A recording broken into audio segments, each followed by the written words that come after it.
on our series to help with thumb, wrist, elbow, shoulder, neck, and jaw issues. And they're all in the same chain of muscles and fascia. So you can try all of these techniques or self-releases for tension or pain in any of those areas. So for this one, you're going to have your elbow and forearm completely supported. Again, I'm not supported just so that you can see it, but please do support yourself. Elbows bent at 90 degrees. Palm of the hand is facing your body. With your other hand, you're going to find 2 points.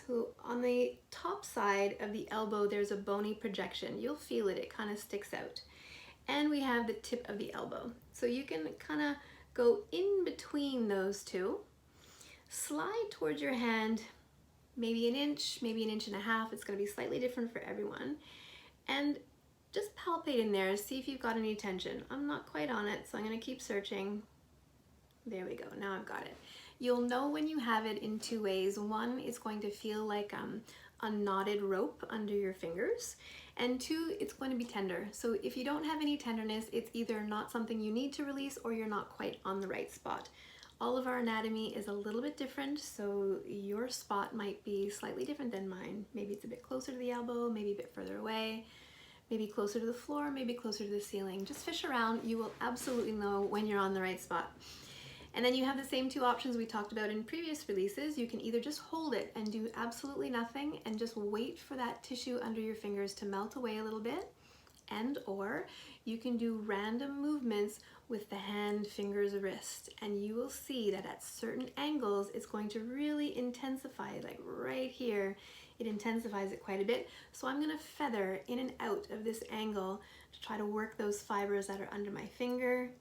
Now it's less tender, so I'm going to see, can I find, oh, right here. So I feather here. Just sort of go with what you're feeling rather than trying to follow what I'm doing. And again here. So find as many angles as you want or as you want to explore today. And or you could just do circles.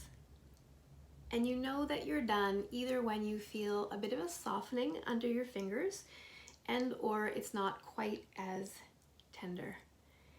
And I highly recommend that you do both sides. Usually our dominant arm is a little bit more tense, but we're using both quite a bit these days with our devices, so check both sides. And always when you're done, just take a moment to compare right and left and see how your body feels, and notice not just where you just worked, but notice all the way down to the fingers, all the way up to the neck and jaw, and see how it affected you. Let me know in the comments, I'd love to hear it.